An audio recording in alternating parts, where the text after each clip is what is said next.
جناب امام بخاری، امام مسلم، امام ابو داود، امام ابن ماجہ، یہ حدیث کے 4 امام روایت کرتے ہیں جناب ابو ہریرہ رضی اللہ تعالی عنہ سے، کہتے ہیں کہ فرمایا نبی علیہ الصلوۃ والسلام نے، ینزل ربنا تبارک و تعالی، کہ اللہ تبارک و تعالی نازل ہوتے ہیں، اترتے ہیں رات کے آخری تہائی حصے میں آسمان دنیا کی طرف۔ اللہ ایسے اترتے ہیں جیسے اللہ کے شیان شان ہے۔ کیفیت ہم نہیں جانتے، اللہ کے اترنے کو انسان سے تشبیہ نہیں دیں گے، لیکن یہ بھی مانیں گے کہ اللہ اترتا ہے۔ آپ کو کئی ایسے مولوی مل جائیں گے، کون مل جائیں گے؟ مولوی، جو ایسی حدیثوں کی آیتوں کی تعویلیں کرتے ہیں، معنی تبدیل کر دیتے ہیں، کہتے ہیں نہیں جی اللہ نہیں اتر سکتا۔ کیوں جی؟ تم دیکھ کر آئے ہو؟ کہتے ہیں نہیں یہ اللہ کے لیے مناسب نہیں ہے لفظ۔ تو بولا کس نے یہ لفظ؟ نبی علیہ الصلوۃ والسلام نے۔ کس نے بولا ہے؟ تم نبی علیہ الصلوۃ والسلام سے زیادہ عقل مند ہو، نبی علیہ الصلوۃ والسلام سے زیادہ سیانے ہو، آپ سے زیادہ سمجھدار ہو۔ یہ عجیب لوگ ہمیں مل گئے ہیں، یہ عجیب لوگ ہمیں مل گئے ہیں جو محبت ہی محبت میں دین کو تبدیل کر رہے ہیں، جو محبت ہی محبت میں دین کو تبدیل کر رہے ہیں۔ کہتے ہیں کسی کا طوطا تھا، وہ طوطا مالک سے بھاگ کے کہیں اور چلا گیا، جس کے پاس چلا گیا اس نے کہا کہ طوطا کتنا پیارا ہے، پکڑ لیا، کہنے لگا بیچارے کے اوپر کتنا بوجھ ہے پروں کا، اس نے پر کاٹ دیے۔ محبت ہی محبت میں پر، کہ بیچارے کے اوپر پروں کا کتنا بوجھ ہے، اتنا بوجھ بیچارے کے اوپر ہے، اس کو ہلکا کرنا چاہیے، تو اس نے پر کاٹ دیے۔ ایسی ہی محبت کئی لوگ اللہ سے کرتے ہیں، اللہ کے رسول علیہ الصلوۃ والسلام سے کرتے ہیں، دین سے کرتے ہیں۔ اللہ کے رسول علیہ السلام کہیں کہ اللہ اترتا ہے آسمان دنیا، یہ کہتے ہیں نہیں ہم نہیں مانیں گے۔ تم کیوں نہیں مانیں گے؟ کیونکہ کہ ہمیں اللہ میں یہ ایسی چیز نہیں ہونی چاہیے۔ تم اللہ کو دیکھ کر آئے ہو نعوذ باللہ۔ تو اس لیے میرے بھائیو، اللہ اترتا ہے آسمان دنیا پہ رات کے آخری تہائی حصے میں۔ ویسے اللہ کہاں ہے میرے بھائیو؟ عرش سے اوپر۔ کیسے اترتے ہیں اللہ تعالیٰ ہمیں معلوم نہیں ہے، اور اتر کے اللہ تعالیٰ آواز لگاتے ہیں۔ اللہ تعالیٰ کیا کرتے ہیں؟ یہاں سے اللہ کی صفت ایک اور معلوم ہو گئی میرے بھائی، آپ نے رب کو پہچانے، آپ نے رب کو پہچانے۔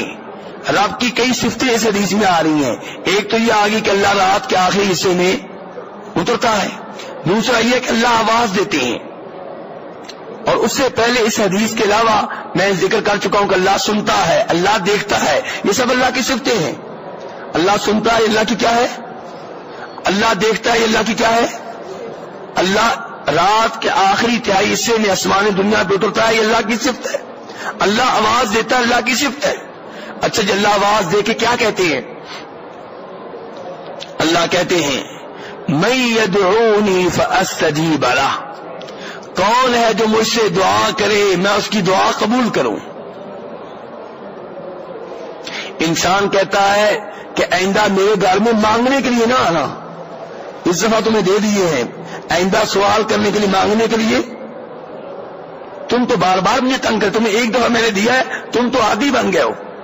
اور اللہ کہتا ہے ہر رات کے آخری حصے میں کون ہے جو مجھ سے دعا کرے، مجھ سے مانگے، میں اس کی دعا قبول کروں۔ اور ہم جو روتے پھر رہے ہیں کہ پریشان ہیں جی، ہم اس وقت خرگوش کی نیند سوئے ہوتے ہیں۔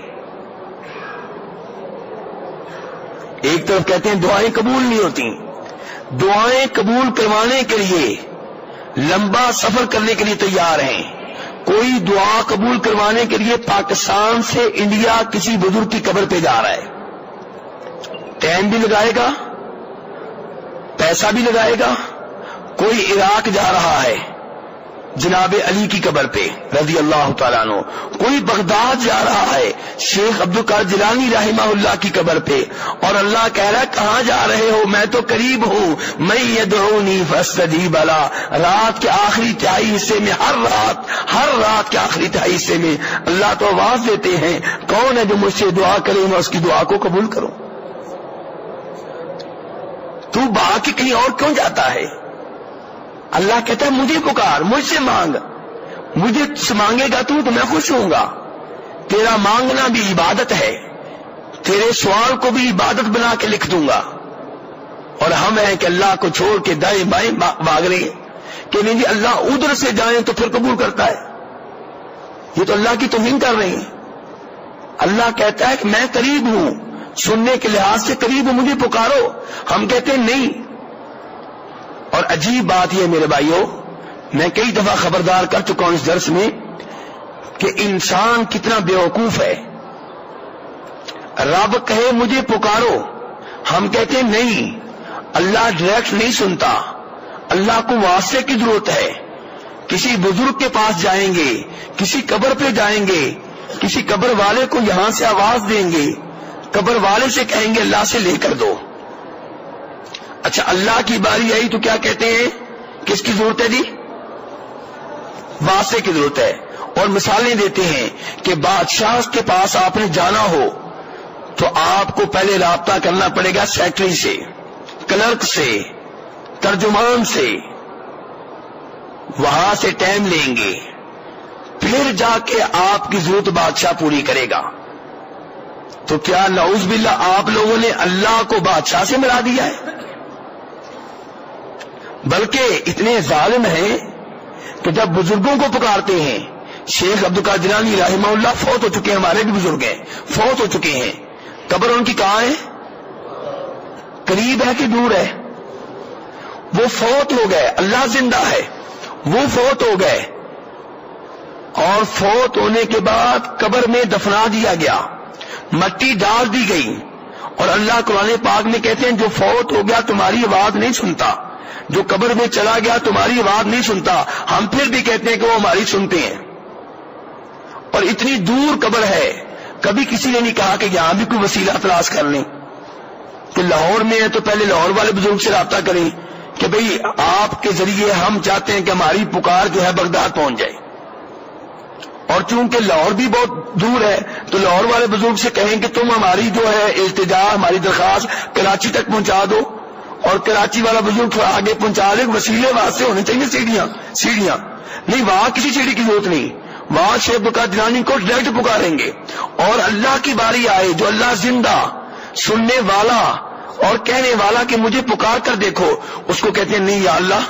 وسیلے کی ضرورت ہے، کسی بزرگ سے رابطہ کریں گے وہ تم سے لے کر دے گا، تو ہماری سنتا نہیں، ان کی موڑتا نہیں۔ اللہ کہتا ہے میں سنتا ہوں، کہتے ہیں نہیں تو نہیں سنتا۔ عجیب بات ہے بھی۔ تو بہرحال یہ حدیث، یہ دعا، اللہ تعالیٰ کیا کہتے ہیں؟ آواز لگاتے ہیں اللہ تعالیٰ رات کے آخری حصے میں، میں یدعونی فاستجیب له، کون ہے جو مجھ سے دعا کرے میں اس کی دعا کو قبول کر لوں۔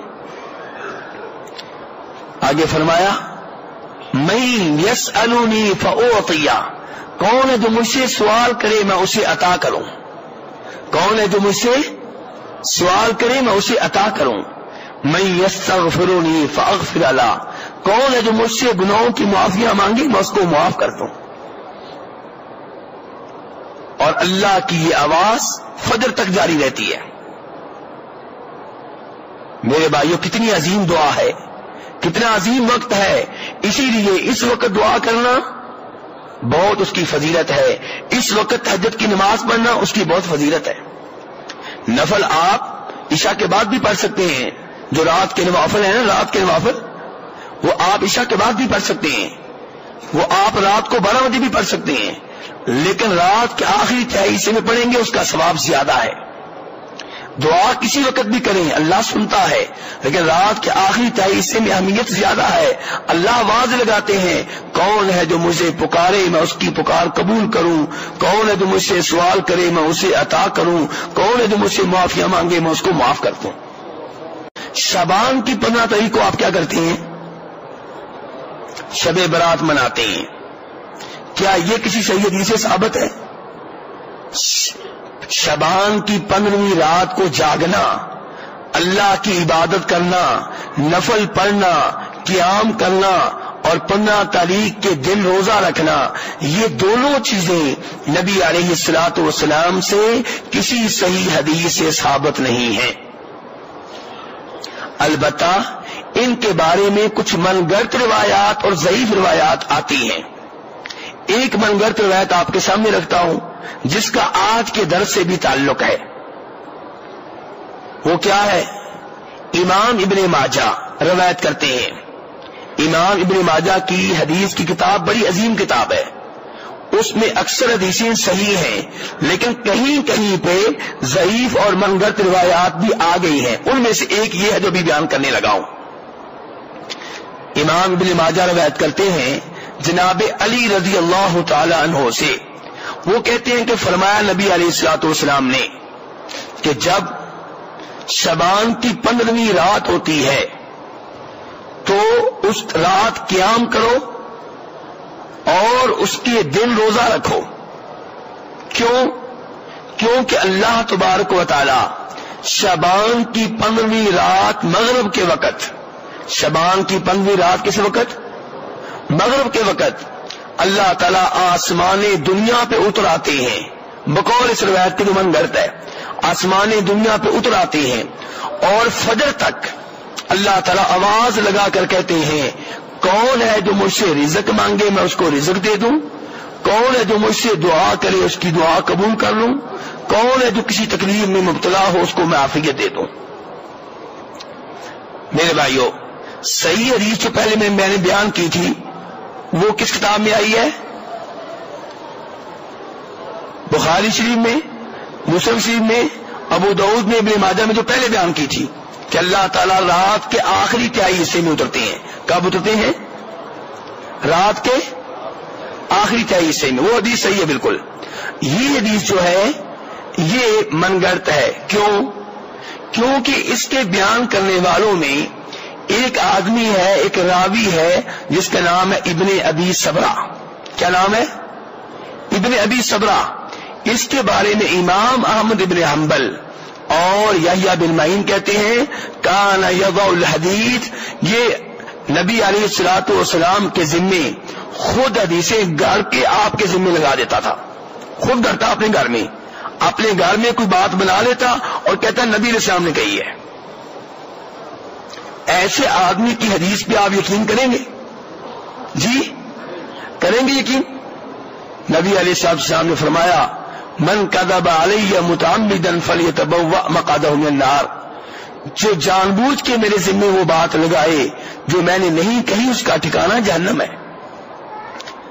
قرآن پاک نے تو یہ اصول بیان کیا 26ویں پارے میں سورہ حجرات میں کہ اگر تمہارے پاس کوئی فاسق آدمی آئے، گنہگار آدمی آئے، کوئی بات لے کر آئے تو اس کی بات پہ یقین نہ کرو بلکہ تحقیق کر لو۔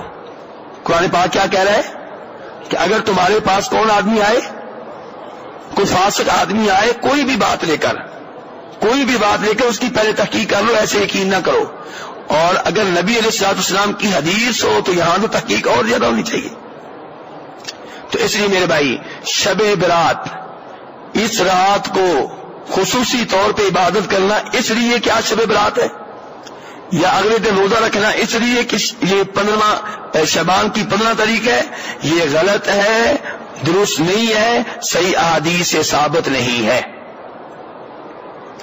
اللہ تبارک تعالیٰ سے دعا ہے کہ ہمیں صحیح معنوں میں دین حنیف کو سمجھنے کی توفیق عنایت فرمائے اور اس کے اوپر عمل کرنے کی توفیق عنایت فرمائے اور دین حنیف کو سمجھنے کی توفیق عنایت فرمائے۔